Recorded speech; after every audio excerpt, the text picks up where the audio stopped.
I'm Ted Seides, and this is Capital Allocators. This show is an open exploration of the people and process behind capital allocation. Through conversations with leaders in the money game, we learn how these holders of the keys to the kingdom allocate their time and their capital. You can keep up to date by visiting capitalallocatorspodcast.com.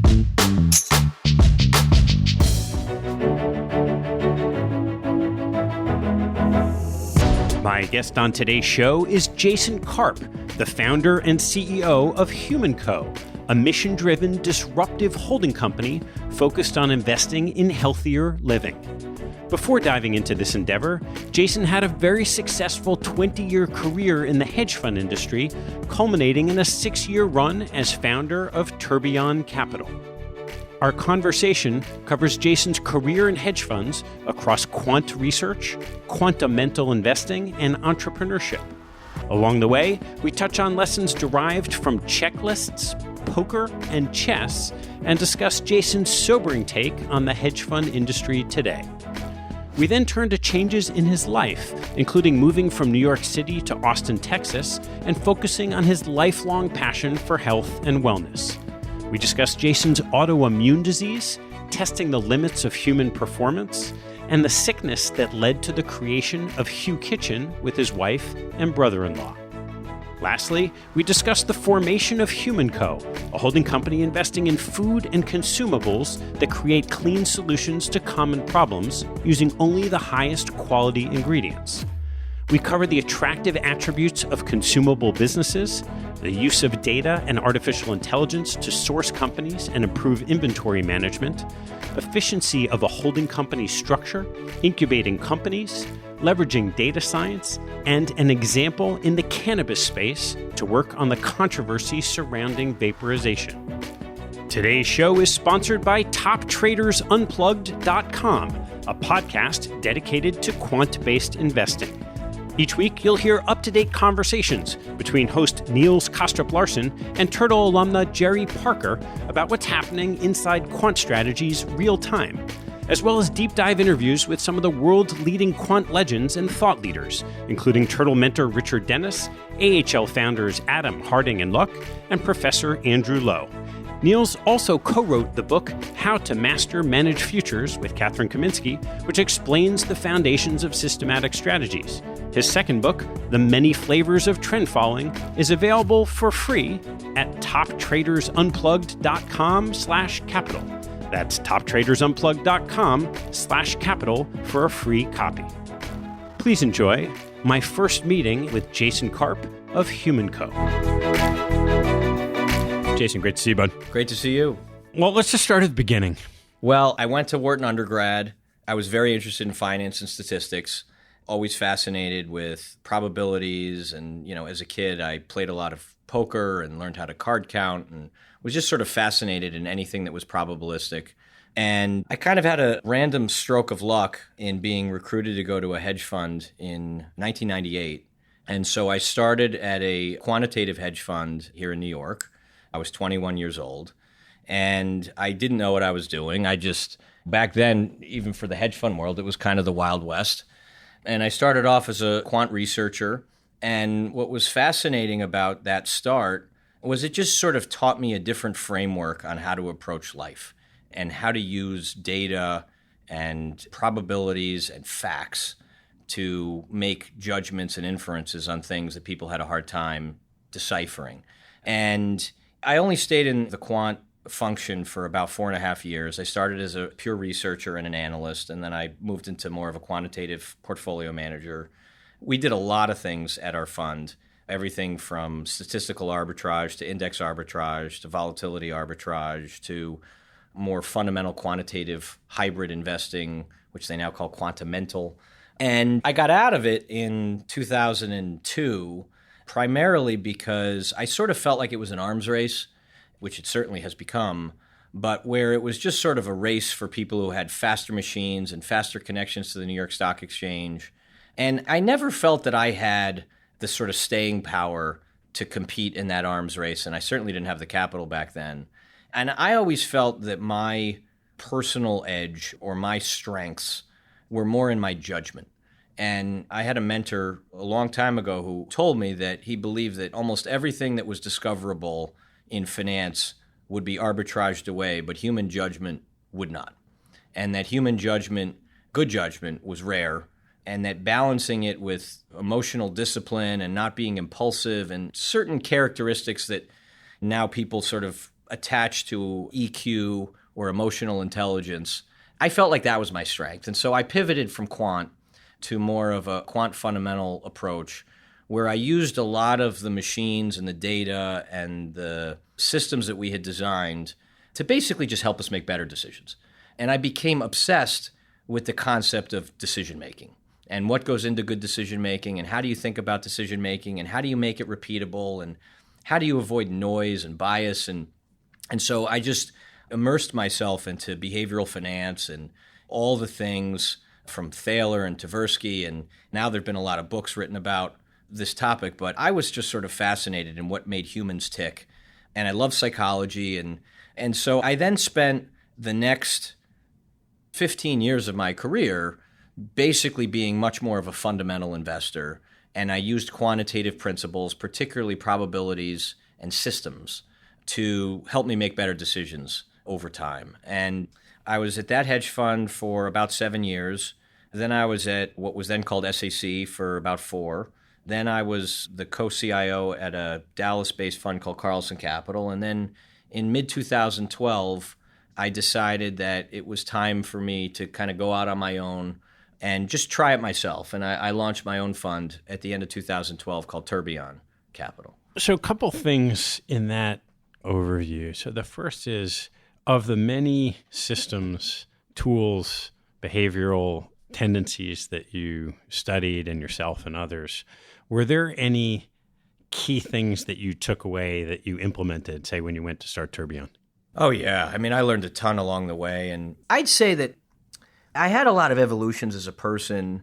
And I think good thinkers, not just good investors, go through these evolutions where you think you have something nailed down and you get arrogant and then you realize you don't know it. And probably one of the greatest things for me is I've always been very process-driven, and I've always been a believer in checklists. And so when Atul Gawande's book, The Checklist Manifesto, came out, I was obsessed with this concept. And people like us who had good academic success and then had good career success early, there's a sort of a natural arrogance that develops about your memory and your intelligence, and you think you can do anything. And what you realize when you read all the science is that it doesn't matter how smart you are. You still need the process, and you still need the checklist, because there's all sorts of ways that you can self-sabotage and not realize it and just forget things along the way, and even ignoring cognitive biases. And there's a list of over 100 now that humans are susceptible to. For me, it was having repeatable process and then really respecting, and this is what we talked about with Michael Mauboussin. And, Michael was one of the first pioneers in some of his early writing on this concept of process over outcome. And I'd say 15, 20 years ago, there weren't that many people talking about it like this. And I had a tremendous amount of influence from poker. I used to play a ton of poker in college. My father taught me how to play in middle school. And poker was kind of my first obsession. And I got really into poker before poker was cool, before online poker. And back then, in those days, it was hard to find good poker games because poker wasn't that sexy. There was no TV show about it. It was before Rounders. There was no online poker. And there were a lot of old, seemingly roguish people who were professional poker players who were consistently winning the World Series of Poker. And people used to think that poker was mostly luck, but there were all of these kind of anecdotal observations that the same guys were winning all these tournaments at the same time. And poker has all the same principles that I think make a good investor, except what's amazing about poker is you learn them much faster. The concepts of pot odds and money management and basically process over outcome. There's hands that you could play that you might play poorly and still win, which is teaching you the wrong lesson. And there's hands that you play perfectly and lose.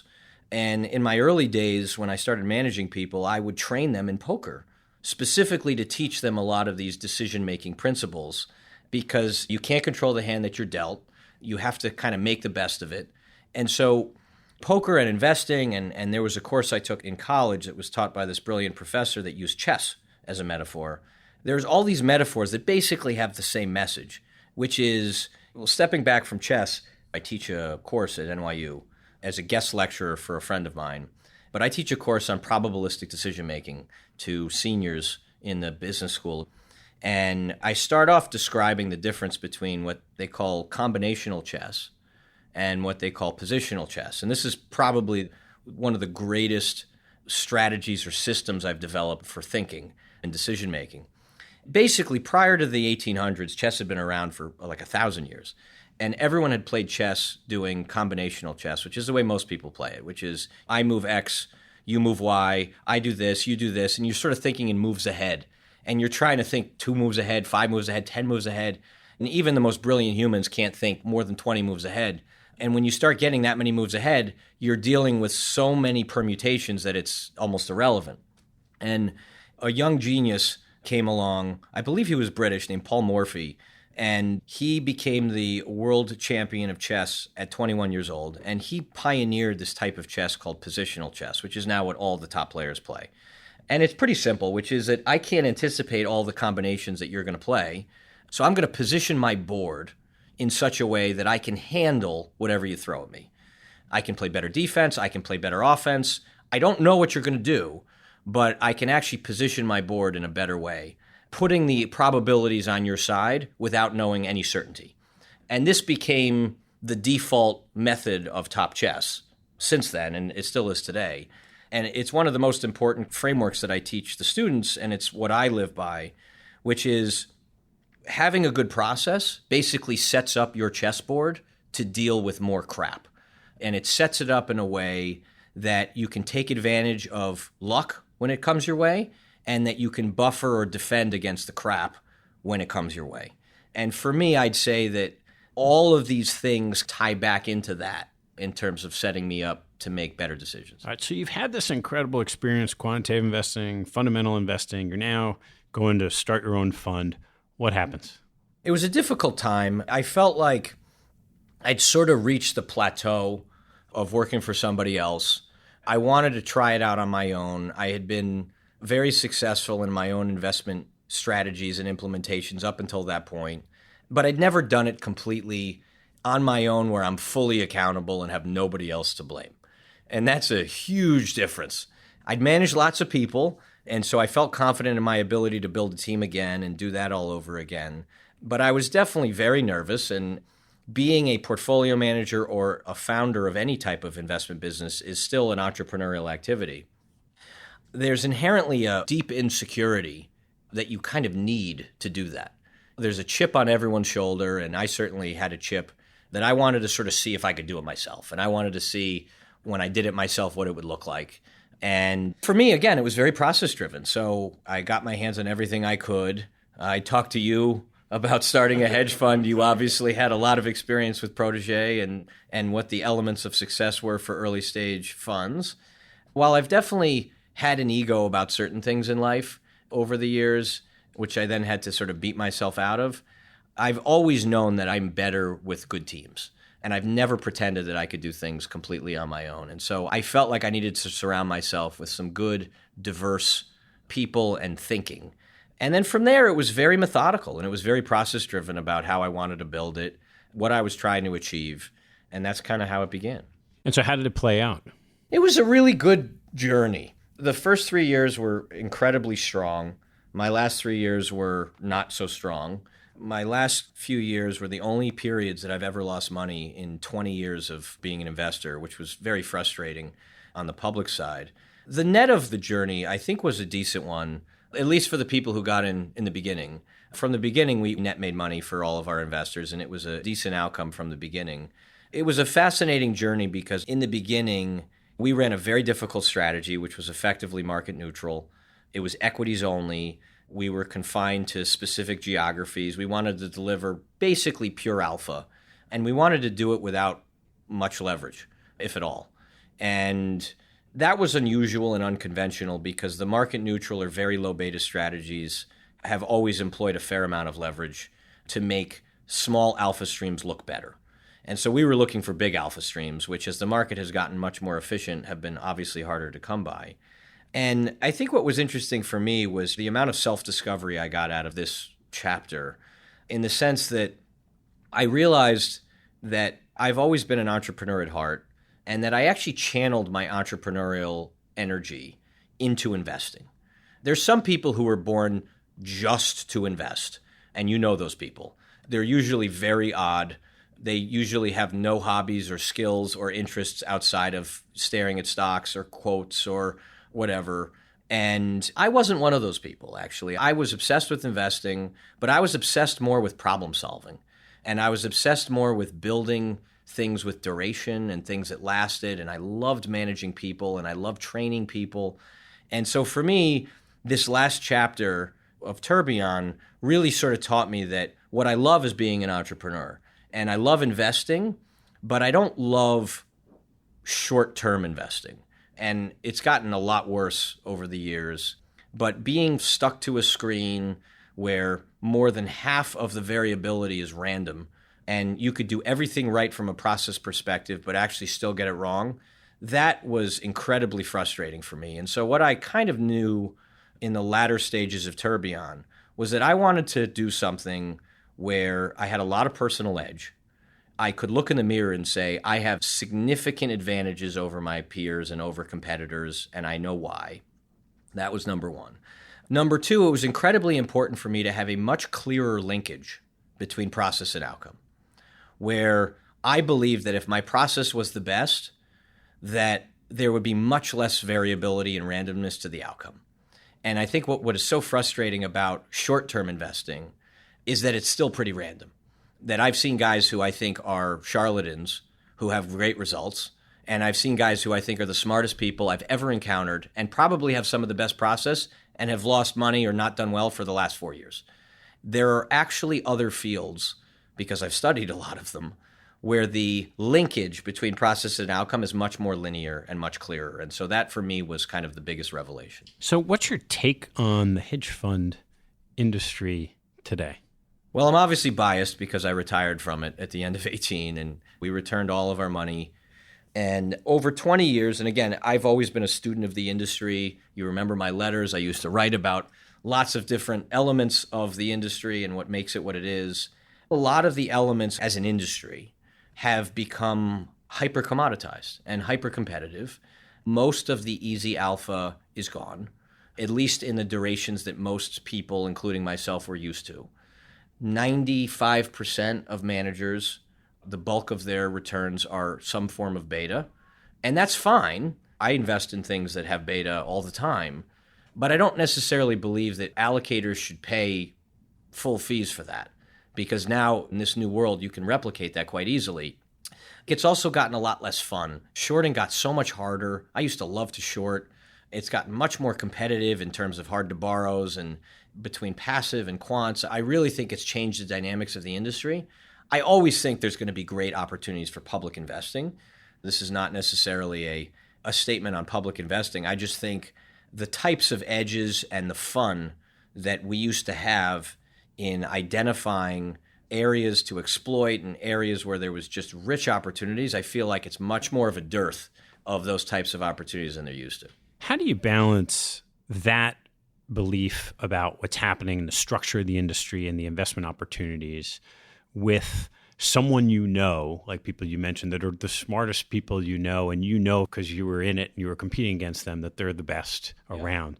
When you think about how you invest your own money, do you say, well, yeah, but they're in the wrong box? Or do you say, no, this particular practitioner, I think they'll still figure it out?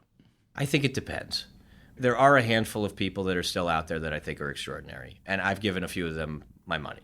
And that's with fees. And they're people who I think truly have something special. But again, I think the averages are doomed. I think even 80th percentile is doomed. I think you have to be in the 99th percentile at this point, whereas 20 years ago, you could have been in the 60th percentile and you were pretty good. It's partially a function of that. I think there are a lot of people who are unwilling, despite their genius, who are unwilling to acknowledge that this game has changed as much as it has. And they're sort of, in an Einsteinian way, doing the same thing over and over again and expecting a different result. And I think they need to have a dramatically different structure. I mean, I had a lot of conversations with some of my really good, loyal investors before we returned the money. where they would ask me, like, there must be ways that you'll want to do this and you should keep doing it, but just change your structure. And I actually believe that is an answer. I believe that there's a lot of people that are in the wrong structure. I think we were in the wrong structure in terms of your objectives, your biases towards betas and nets, leverage, and your time horizon, most importantly. I think opportunities are always going to be there, but I think duration matters much more than it ever has. And I think the ability to sort of ignore the noise, which is really hard for running outside money, to be able to just like produce 3 quarters in a row of horrible returns and act like it doesn't matter. There's only a handful of guys in the industry that can actually pull that off. And those are the guys who have 20-year track records.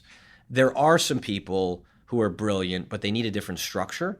And they need to be willing to have a frank conversation with their investors without worrying that their investors are going to yell style drift, to say, I'm still great at this, but I need a different structure. I need different duration. I need a call down structure where I can call money for my investors when an opportunity shows up, which is probably 2 to 3 times a year. And you as an allocator have to be okay with me not doing anything for 6 months. Because there's also this perception that if I'm paying you fees, you have to be active. You have to be doing stuff all the time. And it's actually a good luxury to be able, a profitable luxury, to be able to say, you know what, I'm not going to do anything while things are sort of in the 75th percentile brackets. I'm only going to look for things when they're beyond 2 standard deviations on either tail. And otherwise, I'm just not going to do anything. So that's kind of how I think. Hard to put together for sure. Yeah. All right. So as we talk about this transition to what you're doing now, part of it, what we haven't talked about, was a personal transition where you've moved from New York to Austin, Texas. What's that been like? Yes. I've made some of my friends describe it as a midlife crisis. I've always viewed life as a journey, and I'm always trying to learn about myself and about what makes me happy and what makes me a better person. And what I realized with deciding to exit the hedge fund industry and focus mostly on health and wellness was that New York City as a place to live has never really agreed with me. And I think this is an individual thing. Everyone has different utility curves on these types of topics. But for me, I'm an outdoorsy person. I've struggled with autoimmune disease for more than half of my life and all of my adult life. And I'm also very type A. I'm very susceptible to the energy around me in both the people and the atmosphere. And then I also, as part of my autoimmune problems, I don't detoxify properly. And so a city like this brings out in many ways the worst in me. And it's part of what made me actually good at my job in my early days, but it's also what drove me to illness, which is I'm hyper competitive. I was a competitive athlete my whole life, and I was a competitive athlete in college. And New York has the best and the brightest people. And I'm just sort of used to operating at 11 out of 10. And when I'm surrounded by all those people, it makes me want to do that too. And so Austin was really part of the culmination of this kind of recognition that I think I can work more efficiently, I can work happier. Austin has a lot of benefits, I think, over New York, and it's why it's the fastest growing city. There's more influx into Austin from LA, San Fran, and New York than any other city. And the reasons are sort of obvious. Number one, for finance-focused people, it has no state or city taxes. So there's a huge tax difference from living in LA, New York, going to Austin. The weather, except for August and September, is phenomenal year-round. So it's warm and sunny all the time. It's a very outdoorsy community. People are much more focused on being healthy, being active. You see just much more physical activity as part of people's daily routines. And there's a handful of cities that have some of those attributes. But what makes Austin unique is it also has the entrepreneurial energy and the business commercial focus that some other cities that are up and coming do not. There's some cities that have low tax regimes that are sort of retirement-ish. I'm not going to mention any other cities because I don't want to offend any of those people who live in those. There's some that don't really have the commercial activity that Austin does. And Austin also has a tremendous amount of cultural diversity, which was also important to us. You get people from everywhere there. You have people from all different fields of science and finance and tech and health. So it stimulates that aspect of my brain where I just love absorbing information from other people. So you mentioned your autoimmune disease, and we're going to talk about health and wellness. What's been your path personally and your experience with health and wellness? So this has been probably the most formative and scariest part of my life. And one of the things that I've now discovered, having not been in the hedge fund industry, is that I've had periods where my health has been bad, where I've also struggled with depression as well. And this was at a time when I have a great marriage, I have great kids, I was financially very successful, and all the typical things that people think are supposed to make you happy didn't matter. And I just want to say that because there's always been such a stigma on depression and mental illness that it's a sign of weakness. And only in the last few years have a bunch of notable, famous, or successful people come out and said, I too have had this. And it's one of these things that as a kid, you never think. You have these fantasies that, if I make X and I have a house and I have this kind of car and I have a family, like I'm just going to be the happiest person. And you start to realize that for me, the single most important ingredient to life is your health. If you're not healthy, everything else is worthless. And if you're not happy with what you do every day and you're not healthy on top of it, then it's a disaster. So for me, I grew up in kind of a middle-class household. I always wanted to please my parents. I wasn't actually an overachiever until I got to college. I was actually quite an underachiever, but I had kind of a fluke of luck happen in my first semester at college where I sort of decided I wanted to change myself and not be this sort of underachiever who always could say, well, I didn't try, so that's why I didn't do well. And I kind of flipped it on its head and I went insanely overachiever. And I basically just constantly was testing the limits of how much I could accomplish and do. And I taught myself how to speed read. I taught myself how to basically go without sleep for extended periods of time. I read research on what the military was doing, on how to improve human performance. And this was not to make more money. This was just because I was obsessed with improving human capabilities. And I wanted to sort of test the limits of this. And I started doing this in college. And I had these really problematic feedback loops because what I was doing was working. What's an example? In college, I taught myself how to go extended periods of time without sleeping. There's a lot of military principles on what to do with soldiers, on intermittent napping and caffeine dosing. And probably another one was speed reading. I taught myself how to speed read in a couple months, and it was pretty awesome. It was stuff like out of Good Will Hunting. I was going through books in like an hour, and I was retaining a lot of it. And I sort of thought that these shortcuts had no downsides. And when I was, I think, 19 and 20, you could pull that off. But what started to happen when I got out of college, and I started at my new job, and I had some very early success, which then made me think, ooh, I could do more of this stuff, and I want to conquer the world, and developed this sort of insanely idiotic God complex about I could just accomplish anything I wanted to. The methods that I had started in college, I started trying at work, except now I was eating like crap.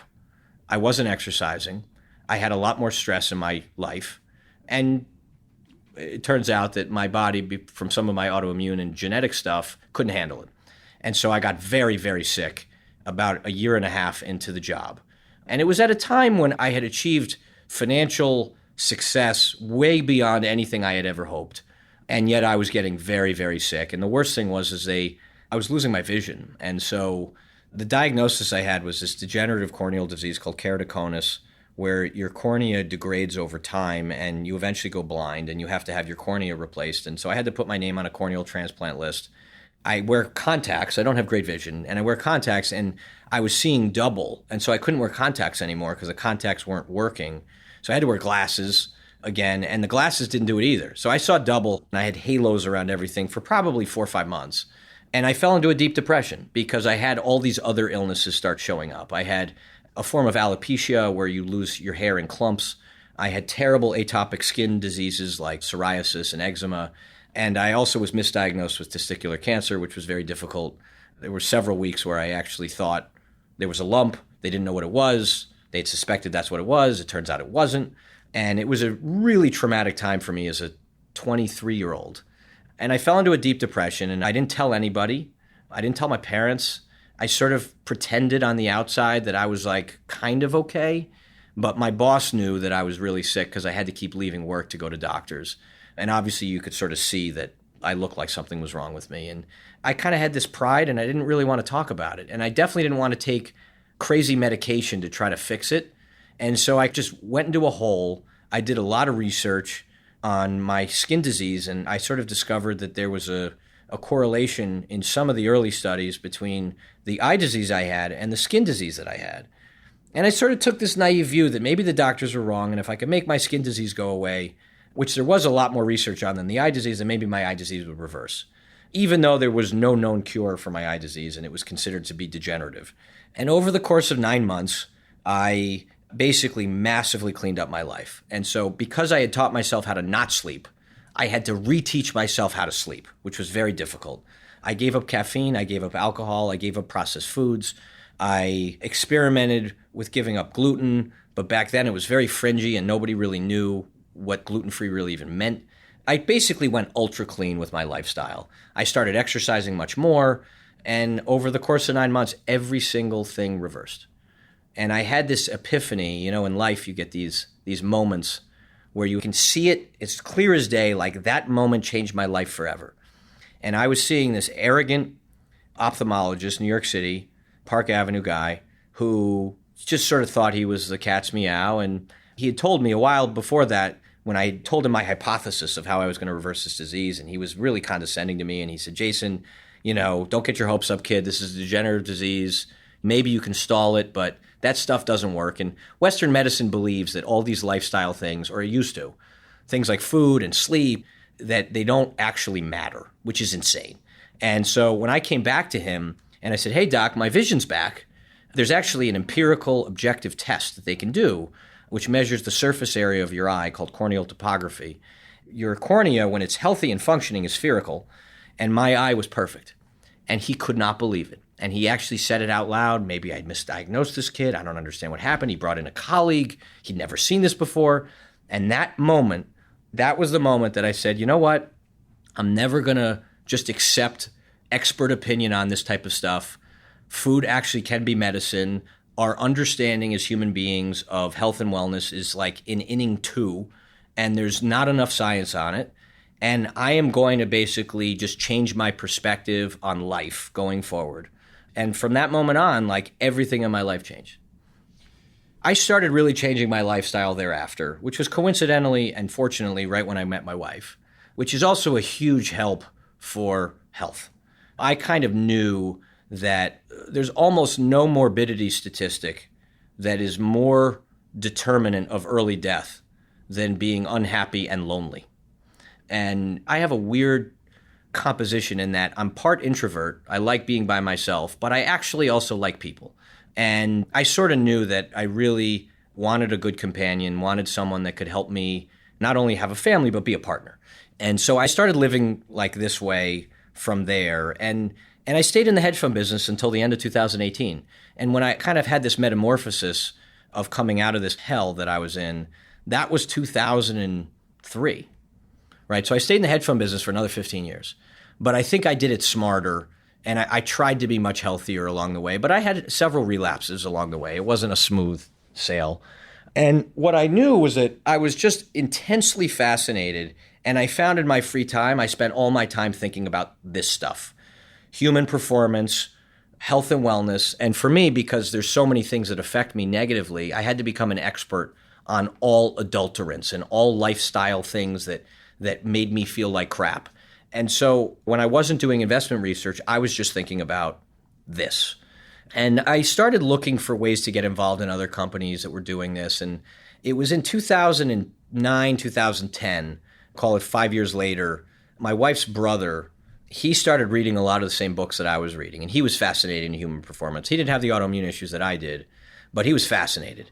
And he and I would geek out and read books and scientific literature on what does sleep deprivation do to you, and what happens if you give up grains, and what happens if you have certain dietary protocols, et cetera.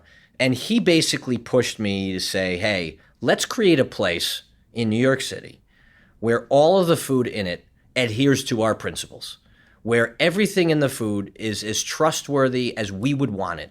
Because even in New York City, which is probably one of the top culinary places in the world, you couldn't find it. You had places that were kind of really farm to table, that still had some junk in it, but the farm to table stuff was really unapproachable. It was expensive, and it wasn't for kind of everybody. And then you had, on the other side of the spectrum, you had these really hippie, bohemian, raw vegan type places that you really only would want to eat if you were sick. And I wasn't sick anymore. I love food. And so we sort of decided that we had to create a place that met all of the guardrails that we wanted in a place. And what was challenging is that, A, I was a professional investor and knew that restaurants are terrible businesses most of the time.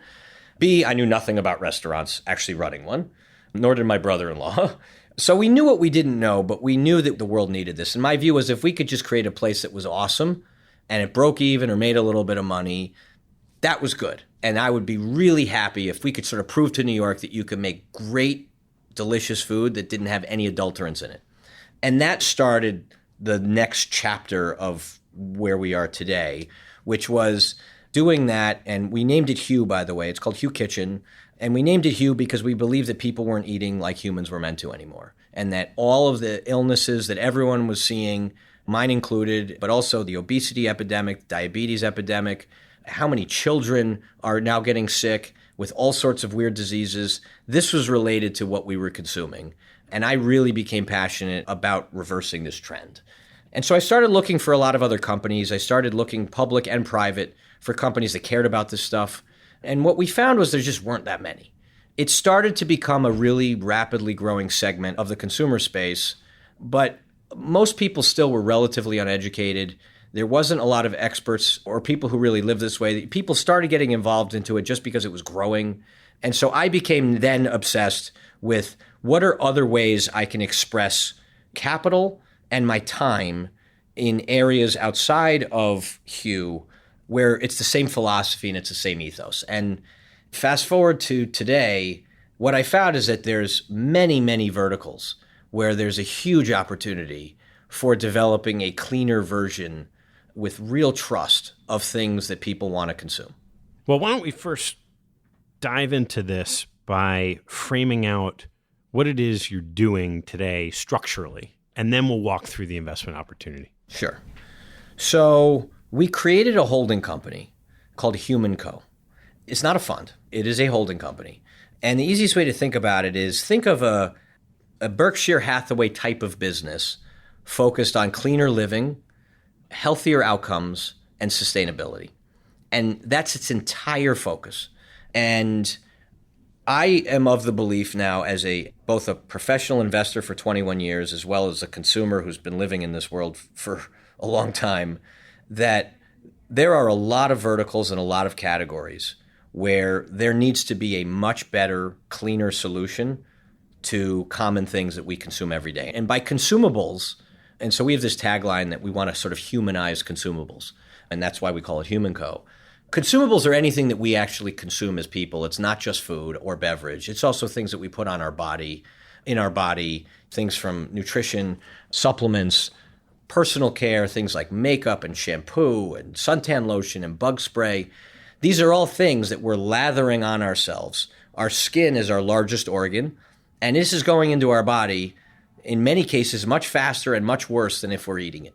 And I've had a lot of success in the consumer space. I've invested in a handful of companies. Hue has been a really great experience, but I've learned just a tremendous amount over the last 6-7 years about how the industry works, supply chains, retail, what all the kind of problems are that lead to such high failure rates in startups, formulations, R&D. These are a lot of things that you kind of have to learn the hard way. And through a lot of my investing, I've seen it firsthand. I've seen failures, I've seen successes. We've developed just a great network of people in all these different channels. And I think most importantly, I wanted to create HumanCo because I felt like large corporations in the consumable space have lost trust, and for good reason. People don't trust the big food companies. People don't trust some of the big cosmetic companies, and they shouldn't, because what's happened over the last 50 years is that As these companies went public, developed a lot of shareholders. Shareholders got very smart. There's been an increasing focusing solely on shareholder value and profits. And to make consumable companies more profitable, you have to do things like increase their shelf life and substitute out natural ingredients for synthetic ingredients because those are cheaper, and make things more consistent and make them like they're semiconductors, when in reality, a lot of these things are organic material that aren't supposed to be perfectly consistent. And so what's happened in all of these businesses, and Kraft Heinz is the perfect example of this, is that there's been almost this 3G mentality towards things that we put on and into humans.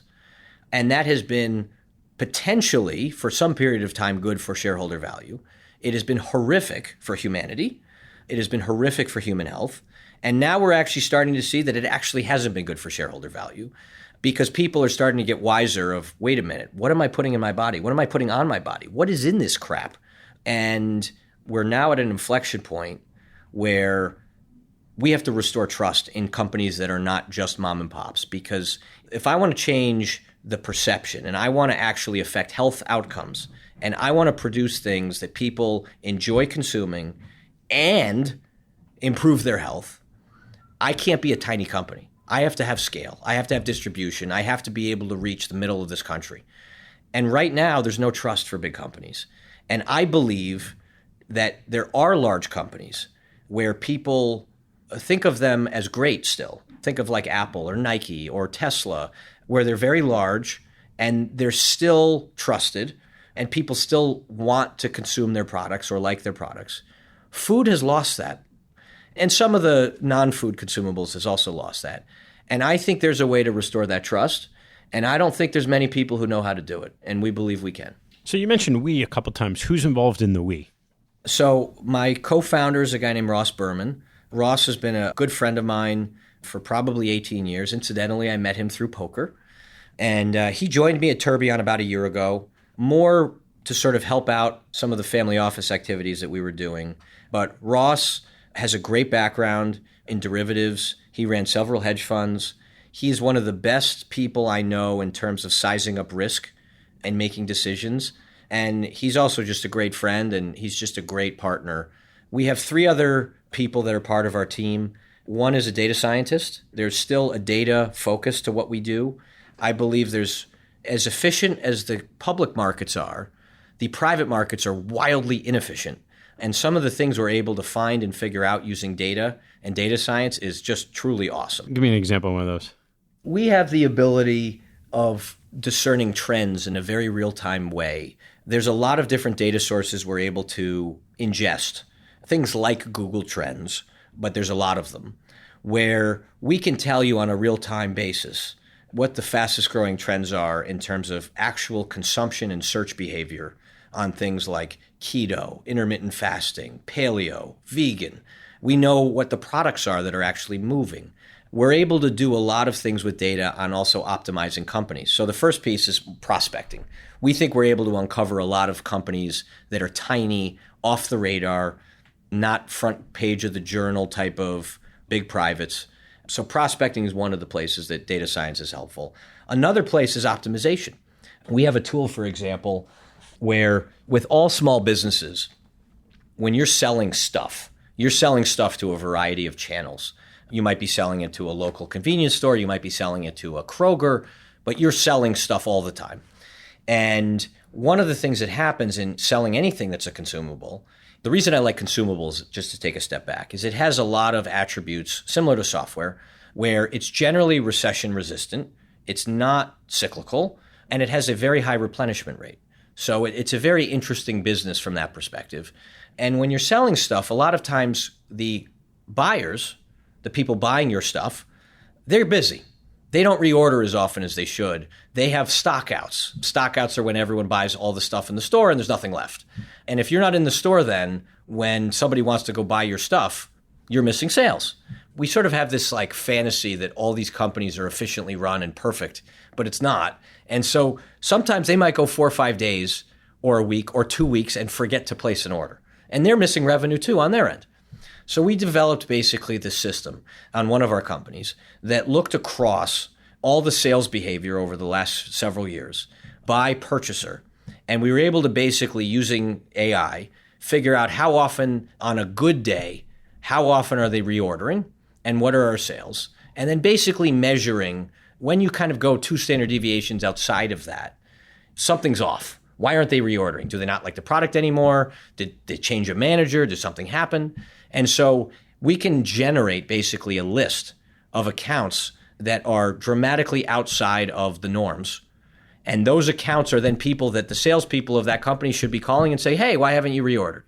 And that's something that can dramatically increase the velocities and sales of a company using a combination of data and AI.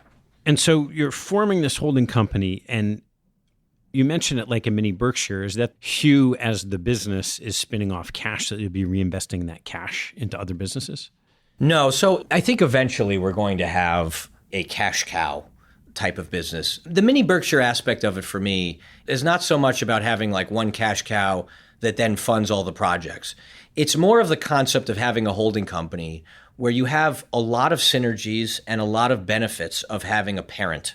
And this is something that I think is missing from the VC model, where in a lot of the VC portfolios for companies in this space, sometimes you have those portfolios are populated with quasi-competitors. And so you might have literally a fund that has 2 companies that are sort of similar and they don't want to share anything with each other. A lot of the earlier stage companies that are not that early, these are companies that are worth $100, $200, $400 million. They're still not that profitable, or in many cases, they're not profitable at all. And there's a massive amount of duplicative resources. For many of these companies that might be in the same channels, you can have the same sales team. You could have the same marketing team. You could have the same CFO. And these are things that you can't do unless you're under a fully controlled holding company structure. Probably the most important feature of our structure for HumanCo is that there are a lot of entrepreneurs like me who really care about health, and they care about this mission of improving human health and not selling garbage to just make money. A lot of these entrepreneurs that I've met who've had maybe one exit or some that are close to exiting, they've said to me, well, once I sell this, what am I going to do next? I want to do this again. I don't want to be done. Even if they make enough money to technically retire, many of them, this is their passion. They don't want to stop. And so we wanted to create something that actually had a currency that they could be part of for life. And that's something that's really important to me. And so now when we're approaching entrepreneurs, not only are we incubating companies from scratch, but we're also approaching companies to effectively roll them in. And instead of just paying them pure cash, they can get HumanCo shares. And the growth of their company, which if they want to, they can stay part of forever, they will participate in the growth of HumanCo forever instead of just cashing out. So what's the breadth of these investments? You just mentioned incubating. You mentioned some early stage companies, maybe some companies that have a few legs to it. Where are you looking in the spectrum for these opportunities? So it's cycle dependent. Right now, I believe that we are in a very bubblish part of the cycle, particularly for these kind of early, mid-stage, health and wellness focused, sexy startups. These companies are trading on revenue multiples. Almost everyone I've looked at doesn't make money or loses staggering amounts of money. Similar to the stock market, we're in very later stages of this, where a lot of these companies have been growing revenue phenomenally, but it's not quite clear that they're viable business models, and their only hope is that they sell to a strategic, and that's how they cash out. And then they're hoping that the strategic can pull out all the fat, make it profitable, but there's a lot of companies that's not going to work for. So I believe that winter is coming. And I believe that a lot of the funding of their expectations of a B and a C and a D isn't going to happen. And similar to 1999, which I was fortunate enough to be in the market for, the tide goes out fast. All of a sudden when people realize, wait a minute, this thing's not ever going to make money, there is no funding. I mean, it goes from you're hot to zero. And so right now we believe there's much more alpha in incubating. And I say that with a grain of salt because incubating is hard. And I think the reason I can talk about this publicly is I believe incubation requires a lot of different sources of alpha or edge that most people don't have. A lot of investors don't have any operating experience. A lot of investors haven't seen the way the sausage is made. And incubation can be longer. it also requires a tremendous amount of what we call fanaticism. And I don't dare compare myself to Steve Jobs without sounding absurd, but what made Steve Jobs amazing was his fanaticism. And what I think I do well, and I think what we do well, and I certainly think my brother-in-law Jordan has this in spades with Hugh, is it's really hard to make something as good as I think we made that chocolate in Hugh. And it requires a level of insanity. A, I don't think most people have it, and B, it requires a level that I think most people are incapable of. And I think to produce truly amazing products, you have to truly care about the product itself and not about the money and not about your exits. And so I think incubation is really hard, but I think there's huge alpha there because not many people can do it. And it's actually not as expensive if you do it right and you know all of the kind of SWAT teams that you need to incorporate to create a product from scratch. Where are you on the spectrum of investments that you've already made at this point? So HumanCo is a little confusing in this perspective because we just started talking to outside investors. I have been incubating it for over a year, just personally. Ross has been with me the whole time. And I have done a handful of investments under different legal entities, but we call it HumanCo, that meet our guardrails and meet our standards and meet our ethos. I think what also makes HumanCo unique is that we have very specific and strict parameters of what we will do and what we won't do. And that's related to the ingredients in the products. It's related to the sustainability of those products. It's related to the mission of the founder. And so we're very clear and defined on what we won't do. Prior to taking outside money, we've made a handful of investments in a few companies that sort of meet our standards and are consistent with the mission. And I'm currently warehousing these companies in kind of the family office balance sheet. And we may move them over formally to this round of HumanCo, or we may not. It's only been a handful, and my belief is that there's way more to do. And so what we wanted to do was we wanted to basically take on a handful of highly strategic investors who believe in this mission and really want to help us improve human health and change the world. And so HumanCo right now, at least in terms of what people are investing in, we have 3 companies that we're incubating. We have one that we're in term sheet to basically acquire a very small company that has the best product I've ever encountered. But this founder is brilliant in certain ways because she knows what she doesn't know. And she knows that she doesn't have a good handle on finance, on operations. And so we're a perfect partner for her.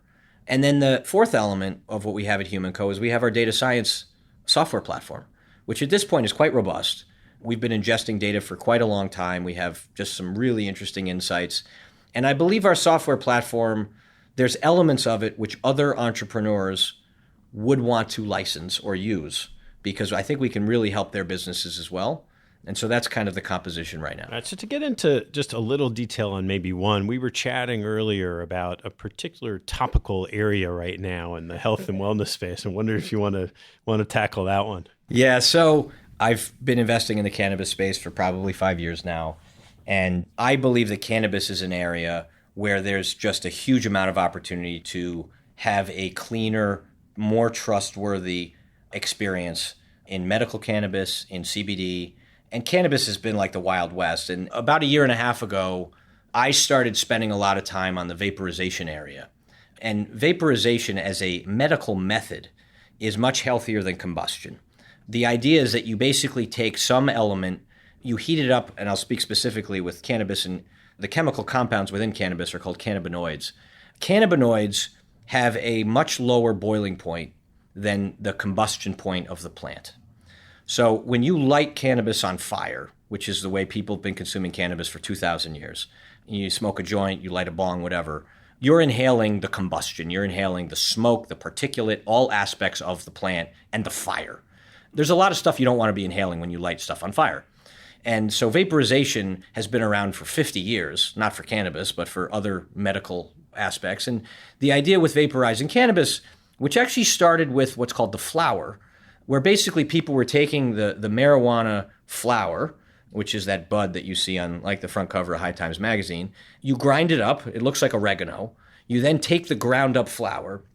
You put it into a little kind of oven. That oven heats it up to about 350 degrees Fahrenheit, which is about 50 to 80 degrees below combustion. And the cannabinoids actually boil and vaporize into the air. There's no fire, there's no combustion, and you get the cannabinoids. And then what happened in the industry is that people decided that grinding up the flower, putting it in a device, heating up the device, and taking it that way is a pain in the ass. So let's actually try to distill out the cannabinoids, particularly THC, which is the main cannabinoid that gets you high. And let's try to distill that out and just suck on that. And THC and all the cannabinoids are fat soluble. And so what they started figuring out was they didn't want to properly take the plant and distill it. They really wanted to just isolate the THC, put it in some other medium that you could then heat up and inhale it. And this has been going on in an unregulated fashion for about 10 years. But there really wasn't much incidence of problems other than people getting too high. And as a side note, cannabis is non-toxic. You can't kill yourself with it even if you tried, which makes it a much better item for human consumption than alcohol. What's happened in the last few months, as you've seen, is there's been hundreds of examples of people developing some kind of lung illness, which the authorities have not fully figured out what it's from. And people are getting sick. And right now there's total hysteria over all vaping is bad, cannabis is bad. People are getting sick from both nicotine and things like Juul, which is also filled with a lot of crap. And even before this, and I just got lucky with this, there was no genius in this other than I knew that the industry was dirty, was about a year and a half ago, and I went out of order, but about a year and a half ago, I met this entrepreneur who was an engineer and a technologist, not a cannabis guy. He had developed devices before. He consulted for Apple. He worked on the iWatch. He had developed a wearable that was sold to Fossil. Brilliant technologist out of Canada. And he had been nudged to create a much better vaping solution. It's called Airgraft, AIRGRAFT. And he found me because he had heard that I was a cannabis investor, but he also had heard that I was obsessed with health and wellness, and I was obsessed with finding cleaner solutions to common problems. We ended up really hitting it off, and I had always wanted to basically find or create a solution where you could trust the device, and I'll get into what makes it toxic. You could trust the device. You could trust the capsules that go into the device. You could verify the oil so that it's organic. There is no additives. There's no adulterants. There's no medium. Most of the vapes right now use propylene glycol. They have other petroleum-derived oils that they suspend the cannabinoids in that humans are effectively combusting and inhaling, which is definitely not safe. However, with cannabis, people have been combusting and inhaling cannabis for thousands of years. There's never been an incident of this type of problem. And in the case of the Airgraft, we have a fully secure supply chain because one of the problems that we also had heard of, and I think that's part of the problem of this vaping crisis, is that all of these cartridges that go into these pens, particularly with the Juul, are tampered. You can take an empty one and fill it up yourself with your own shit. The Airgraft capsules have a microchip embedded in them so that when you put the capsule into the Airgraft, you can actually see the provenance of the cannabis, where it was farmed, when it was put into the capsule. We have really strict third-party lab testing. You can see the third-party lab testing results of the oils that went in. And if the capsule has been tampered with, it won't accept it, which is a problem because I do believe that most of these illnesses are coming from other adulterants that are being put into these capsules, some of which are black market, some of which are just stuff that humans aren't supposed to consume. And yeah, so I led the Series A round. We just did a Series B about a few months ago. We kind of got lucky in some ways because the world needs to wake up and say, what's in this? What am I consuming? Where did this come from? Who made this? Is this safe? And the cannabis market is a prime example of a big industry where there's a lot of opportunity, where people aren't asking the hard questions about health and wellness or safety. And in the case of cannabis, safety is like the number one concern. And so the CEO of Airgraft has been in touch with a number of regulators about what safe looks like. And he's actually working with regulators on creating policy for how to make this industry safer and more trustworthy. And so this is an interesting example of the type of opportunity where people just don't ask enough hard questions. And I think there needs to be people who actually care about humans' health because there was so much money in cannabis that most people didn't give a shit. And they're just like, yeah, people just want to get high, so we'll just make whatever they want, we'll get them high, and it's their problem. All right, Jason, where can people find you if they're interested in what you're doing? I'm not on social media, which is something that you'll probably convince me to change. I'm on Twitter as an observer. I've never tweeted. I'm on Instagram as an observer. I've never posted a post on Instagram. I haven't looked at my Facebook in probably 5 years. So I'm not in the conventional channels. I think what we're going to do for HumanCo is I'll probably have a Twitter account where I start posting interesting things like topics like this that we just talked about. Right now we have just a landing page for HumanCo. We're just still in stealth mode. I think what we're eventually going to have is an application process for entrepreneurs who want to partner with us, because there's no monopoly on good ideas. There's brilliant people out there that we'll never find unless they reach out to us. But unlike a VC fund, we do expect HumanCo to be pretty concentrated. We're not going to have like 100 bets. We want to be very focused on a few verticals. And so I would just say stay tuned. All right. Well, I want to leave a little time for some fun closing questions. So why don't we have at that? What's your favorite hobby or activity outside of work and family? I'd say over the years, it's been a combination of reading, poker, and tennis. Right now it's tennis. Reading's always up there. But yeah, I was a competitive tennis player. I played college squash, and I started getting back into tennis like 5-6 years ago. And I just find it has so many cool metaphorical aspects for life. What's your favorite one? Just that, like, you get so many like bad bounces and weird things that happen, and you just have to deal with it. I have terrible days on the court where I just can't understand why I'm playing so badly, and I have to just like get out of my head. It requires so much, because unlike a team sport, you're alone. You have no one to blame. If you mess up, it's you. And I just find it's just such a challenge for me every day I'm out on the court. What's your biggest pet peeve? Intellectual dishonesty. I change my mind like that when facts are presented to me that are different. I can't stand people who don't listen to facts and can't change their mind. It drives me bananas. If someone wanted to read something to learn as quickly as they could about something important in this health and wellness area or food, what would you recommend? There were some early pioneers on this. Michael Pollan wrote 2 good books, but it was probably 15 years ago now. One was called The Omnivore's Dilemma. One was called In Defense of Food. Both of those were seminal books for me in my early education. I would definitely recommend those. There's a whole lot of different branches of health and wellness. Some are more kind of agriculture focused, like those books. Some are more specifically human health focused. Dr. Mark Hyman has written some early books, and you could just look him up as an author. He's on Amazon. He's written some great books about the health epidemic and sort of why we're all effectively poisoning ourselves with the way we eat and the way we live. And so I would say those would be the 2. What teaching from your parents has most stayed with you? My mother was always about kindness and being kind to people, especially in New York. There's just not enough of that. And sort of seeing the good in people. I think at times I'm not skeptical enough of certain people, but on balance, my ability to see the good in people, the benefits have far outweighed the cons. And kind to everybody. I have tremendous disrespect for people who are mean to staff or waiters or cab drivers. And you learn a lot about somebody when you see how they treat people who are less powerful than them. And I think that's just disgusting when I see that. And it happens a lot. My father had this approach of never burning bridges. And I sort of think about it like the positional chessboard and optionality. And I've always done favors for people without any expectation of a quid pro quo. I've done favors for people with no expectation ever of getting that favor paid back. And except if they're a disgusting human being, which I have encountered a few of them, I try not to burn bridges, and I try to the extent that I can, and it doesn't take up all my time, to just help people when they need help. All right, one more. What life lesson have you learned that you wish you knew a lot earlier in your life? I'd say that probably the most important lesson, which I do talk about in the NYU class, and I learned this probably in my early 20s, and I wish I knew this in my teenage years. I have this metaphor I call gasoline versus water. And what it is that you always get into fights, you always get into disagreements, you always have things that rub your ego the wrong way.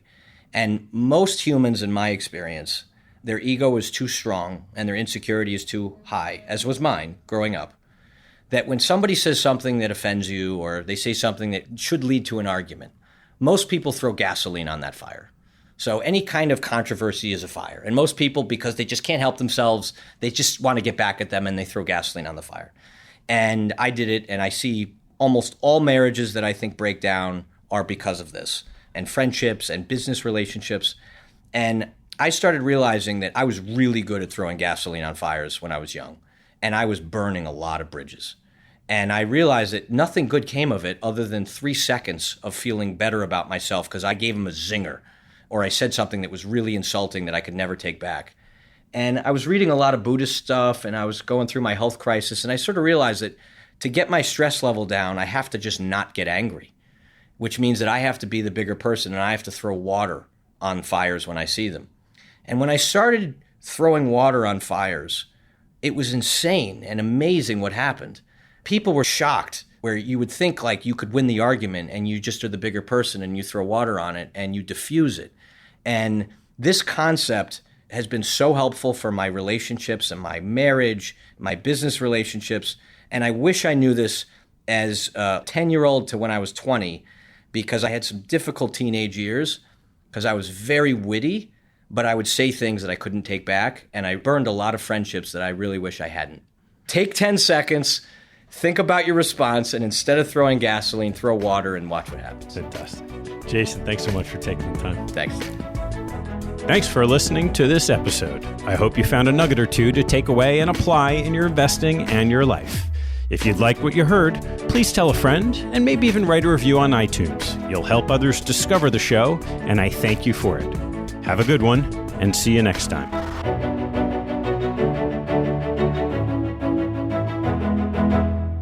This podcast is for informational purposes only and should not be relied upon as a basis for investment decisions. All opinions expressed by guests on this show are solely their own opinion and do not necessarily reflect those of their firm.